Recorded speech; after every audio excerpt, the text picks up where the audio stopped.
Assalamu alaikum dear students, welcome to Shah Group Education channel. This is your biology class and I am your teacher Sarumer Ghori. Students, आज हम biology का chapter number 1 शुरू करेंगे। इसका नाम है gaseous exchange. इस chapter में सबसे पहले हमें 9th क्लास का एक टॉपिक रिव्यू करना होगा जिसका नाम है फोटोसिंथेसिस। व्हाट इज फोटोसिंथेसिस, थोड़ा रिव्यू कर लेते हैं। सबसे पहले फोटोसिंथेसिस, फोटो का मतलब होता है लाइट, सिंथेसिस का मतलब होता है किसी भी चीज़ को बनाना। तो फोटोसिंथेसिस एक ऐसा प्रोसेस होता है जो प्लांट के ग्रीन पार्ट्स में हो रहा होता है। ग्रीन पार्ट्स कौन से होते हैं? लीफ। पौधों के लीफ के अंदर एक ऐसा प्रोसेस होता है जिसके जरिए पौधा अपना फूड प्रिपेयर करता है, जो कि क्या होता है? ग्लूकोज। इस प्रोसेस को आप कहते हो फोटोसिंथेसिस। लाइट का इस्तेमाल हो रहा होता है, इसीलिए इसको आप फोटो वर्ड आ रहा है इसमें। सो फोटोसिंथेसिस क्या है? एक ऐसा प्रोसेस जिसके जरिए प्लांट अपना फूड प्रिपेयर करता है ग्रीन पार्ट्स के अंदर, यानी लीफ के अंदर। और वो फूड क्या होता है? एक ग्लूकोज का मॉलिक्यूल। अब इस फोटोसिंथेसिस के प्रोसेस को परफॉर्म करने के लिए प्लांट को कुछ चीज़ें चाहिए होती हैं, जिसमें से पहली चीज़ होती है वाटर, जो कि प्लांट कहाँ से हासिल करता है? ज़मीन से हासिल करता है। और किस पार्ट के जरिए? रूट्स के जरिए। तो प्लांट रूट्स के जरिए पहली चीज हासिल कर लेता है, वाटर। इस वाटर के अलावा प्लांट को एक और चीज चाहिए होती है, कार्बन डाइऑक्साइड गैस। अब ये कार्बन डाइऑक्साइड गैस प्लांट जो है वो हवा से हासिल कर लेता है, और हवा से ये कार्बन डाइऑक्साइड गैस उसके लीफ में एंटर हो जाती है। तो यहाँ लीफ के अंदर छोटे छोटे से पोर होते हैं जिनको हम कहते हैं स्टोमेटा। हवा जो है वो इस स्टोमेटा के जरिए लीफ के अंदर चली जाती है, और फिर प्लांट के जो सेल्स हैं वो एयर में से कार्बन डाइऑक्साइड को डिफ्यूज कर देते हैं। ये दो चीज़ें हो गई फोटोसिंथेसिस के लिए। पहली चीज़ चाहिए थी पानी, जो कि प्लांट ने रूट्स के जरिए हासिल कर लिया। दूसरी चीज़ चाहिए थी कार्बन डाइऑक्साइड गैस, जो प्लांट ने एयर के जरिए हासिल कर ली। उसके बाद तीसरी चीज़ जो प्लांट को फोटोसिंथेसिस के लिए चाहिए वो है सनलाइट, जो कि लीफ के अंदर डायरेक्टली उसको मिल रही होती है। तो ज़्यादा सनलाइट उसको इजीली अवेलेबल हो जाती है लीफ के अंदर। और एक और चीज़ चाहिए होती है, क्लोरोफिल नाम का पिगमेंट होता है, जो कि लीफ के सेल्स में पहले से मौजूद होता है। तो फोटोसिंथेसिस का प्रोसेस परफॉर्म करने के लिए प्लांट को इन चार चीज़ों की ज़रूरत होती है: वाटर, कार्बन डाइऑक्साइड, सनलाइट और क्लोरोफिल।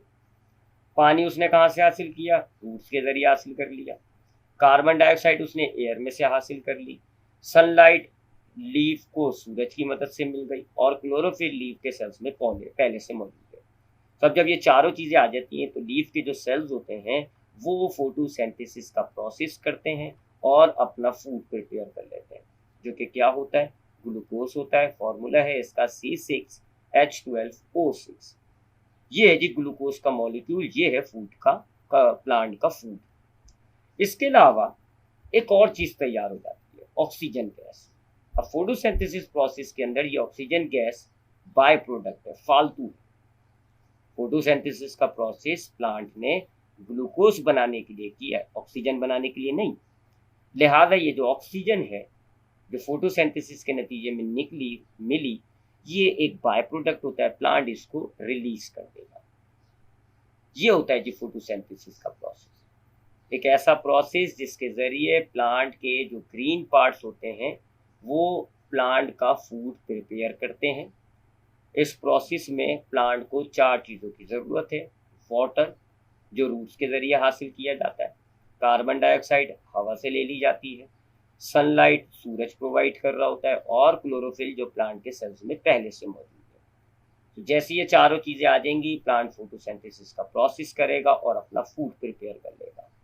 साथ साथ एक बाय प्रोडक्ट के तौर पे एक गैस प्रिपेयर हो जाती है, ऑक्सीजन। प्लांट इस ऑक्सीजन गैस को रिलीज कर देता है, निकाल देता है। ये है जी फोटोसिंथेसिस का प्रोसेस। अब ये जरा ध्यान में रखिएगा कि प्लांट को फोटोसिंथेसिस के प्रोसेस के लिए एक गैस चाहिए थी और एक गैस वो रिलीज कर रहा है। कौन सी गैस चाहिए थी? Carbon dioxide gas. कौन सी गैस रिलीज कर रहा है? ऑक्सीजन। ये बात यहाँ पर नोट कर लीजिएगा।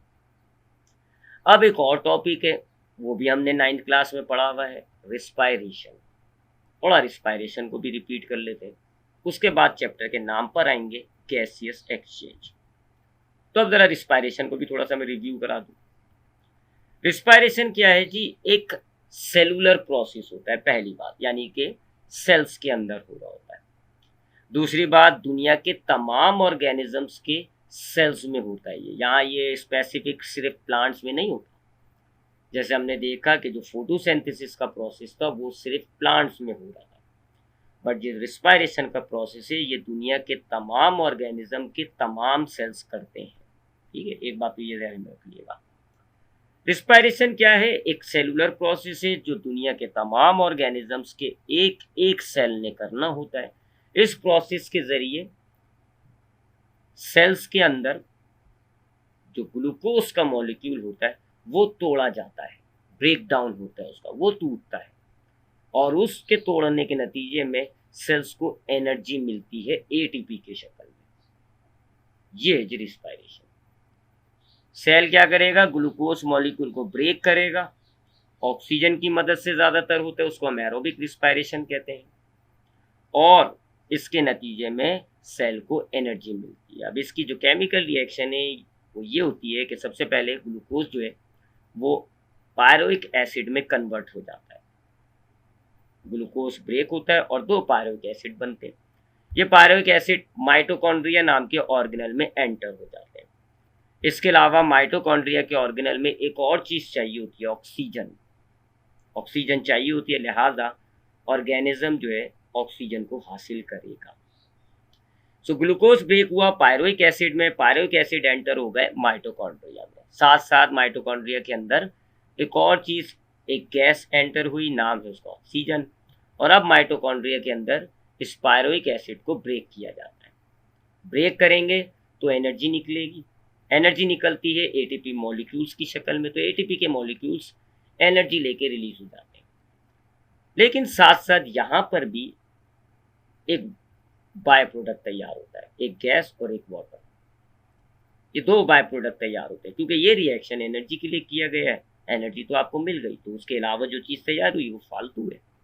तो यहाँ 2 बाय प्रोडक्ट तैयार होते हैं, एक carbon dioxide which is a gas, और एक वाटर मॉलिक्यूल।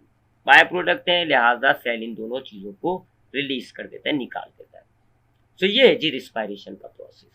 एक ऐसा प्रोसेस दुनिया के हर ऑर्गेनिजम्स करते हैं, उनके हर सेल करते हैं। इस प्रोसेस के अंदर ग्लूकोज को तोड़ा जाता है, ऑक्सीजन की मदद से ग्लूकोज ब्रेक होता है, और इस प्रोसेस के नतीजे में सेल को एनर्जी मिल जाती है। साथ साथ 2 बाय प्रोडक्ट भी तैयार हो जाते हैं, कार्बन डाइऑक्साइड गैस और वाटर। इनमें से ये दोनों बाय प्रोडक्ट रिलीज हो जाते हैं, बाहर निकल जाते हैं। यह एक बात याद रखिएगा, रिस्पायरेशन 2 किस्म का होता है। एक रिस्पायरेशन ऐसा होता है जिसमें ये जो ग्लूकोज का मॉलिक्यूल है इसको ऑक्सीजन की मदद से तोड़ा जाता है, जो कि मैंने अभी आपको बयान किया। और एक ऐसा रिस्पायरेशन भी होता है जिसमें ग्लूकोज का मॉलिक्यूल बिना ऑक्सीजन के टूटता है। उसमें ग्लूकोज मॉलिक्यूल को तोड़ने के लिए ऑक्सीजन की जरूरत नहीं होती, उसको हम एनाएरोबिक रिस्पायरेशन कहते हैं। आगे जाके पढ़ेंगे इसको हम डिटेल में इसी चैप्टर में। ठीक है, तो ये जरा रिस्पायरेशन हो गया, एक ऐसा प्रोसेस जिसके जरिए सेल्स जो हैं वो ग्लूकोज के मॉलिक्यूल को ब्रेक करते हैं और एनर्जी निकालते हैं। अब इस प्रोसेस के लिए जो बात यहाँ नोट रखने वाली है वो ये कि इस रिस्पायरेशन के प्रोसेस में सेल को ऑक्सीजन गैस चाहिए, ऑक्सीजन गैस इज रिक्वायर्ड, और इस प्रोसेस के नतीजे में जो गैस निकल रही है वो है कार्बन डाइऑक्साइड। ठीक है, तो ये बात जरा नोट रखिएगा कि रिस्पायरेशन के लिए ऑर्गेनिज्म को ऑक्सीजन गैस चाहिए और कार्बन डाइऑक्साइड गैस वो रिलीज करता है, वो निकालता है। अब आते हैं जी चैप्टर का जो नाम है गैसियस एक्सचेंज, इसका मतलब क्या होता है। दो टॉपिक जो इसको समझने के लिए ज़रूरी थे, फोटोसिंथेसिस, रिस्पायरेशन, दोनों मैंने रिव्यू करा दिए। दोनों प्रोसेस के अंदर एक खास किस्म की गैस चाहिए और एक खास किस्म की गैस आप रिलीज करते हैं। अब गैसियस एक्सचेंज पर बात करते हैं कि व्हाट इज गैसियस एक्सचेंज। देखिए, हमने सबसे पहले पढ़ा फोटोसिंथेसिस सिर्फ प्लांट्स कर रहे हैं, और फोटोसिंथेसिस प्रोसेस के अंदर प्लांट्स को कार्बन डाइऑक्साइड चाहिए होती है और ऑक्सीजन निकालनी होती है। ठीक है, कार्बन डाइऑक्साइड वो एब्जॉर्ब करता है और ऑक्सीजन गैस जो है वो रिलीज कर देता है। कहाँ से करता है ये? एयर के साथ। इस वक्त जो पौधा आपके सामने है वो एयर में मौजूद है, हवा में मौजूद है। तो ये जो प्लांट है ये हवा से कार्बन डाइऑक्साइड लेता है और हवा ही में ऑक्सीजन को रिलीज कर देता है। This plant take carbon dioxide from air and release oxygen into the air. ठीक है, इसी तरीके से ये जो नीचे एनिमल खड़ा हुआ है, इंसान, ये फोटोसिंथेसिस तो नहीं करता लेकिन ये रिस्पायरेशन करता है और रिस्पायरेशन प्लांट्स भी करेंगे। तो प्लांट रिस्पायरेशन के दौरान ऑक्सीजन को लेते हैं हवा में से और कार्बन डाइऑक्साइड रिलीज कर देते हैं। इसी तरह जब ये ह्यूमन रिस्पायरेशन करेगा तो ये ऑक्सीजन हवा में से लेगा और कार्बन डाइऑक्साइड हवा में से निकाल देगा। यानी इन दोनों प्रोसेस के दौरान चाहे वो फोटोसिंथेसिस जो कि सिर्फ पौधों में हो रहा होता है या फिर रिस्पायरेशन जो कि प्लांट एनिमल दोनों में हो रहा होता है, इन दोनों प्रोसेस के दौरान इन ऑर्गेनिजम्स को एक तरह की गैस चाहिए होती है, एनवायरनमेंट से वो लेते हैं, और एक तरह की गैस ये निकालते हैं। फोटोसिंथेसिस के अंदर इन्हें कार्बन डाइऑक्साइड चाहिए थी, ऑक्सीजन निकालनी थी, और रिस्पायरेशन में इन्हें ऑक्सीजन लेनी थी, कार्बन डाइऑक्साइड निकालनी थी। तो ये ऑर्गेनिज्म कंटिन्यूसली अपने एनवायरनमेंट के साथ गैसेस को एक्सचेंज करते रहते हैं। एक्सचेंज का मतलब क्या होता है? कुछ लें कुछ दें, ये होता है ना एक्सचेंज। आप दुकानदार के पास जाते हैं, पैसे देते हैं, चीज ले लेते हैं, एक्सचेंज। तो ये जो ऑर्गेनिज्म है, चाहे पौधे हों चाहे एनिमल्स हों, एक तरह की गैस ये एनवायरनमेंट से लेते हैं, दूसरी तरह की गैस ये एनवायरनमेंट में निकाल देते हैं। स्पेसिफिक बात करूं तो फोटोसिंथेसिस के दौरान ये एनवायरनमेंट से कार्बन डाइऑक्साइड लेते हैं, ऑक्सीजन निकाल देते हैं, और रिस्पायरेशन के दौरान ये एनवायरनमेंट से ऑक्सीजन लेते हैं और कार्बन डाइऑक्साइड निकालते हैं। सो ये जो ऑर्गेनिज्म अपने एनवायरनमेंट के साथ गैस का लेना देना कर रहा है, एक गैस को ले रहा है दूसरी गैस को दे रहा है, इसको कहते हैं आप gaseous exchange. Exchange of gases between the organism and the environment.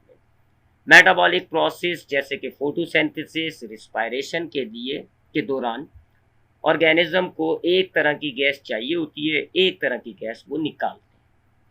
तो अब ऑर्गेनिज्म अपने एनवायरनमेंट के साथ गैस को लेते हैं, गैस को देते हैं।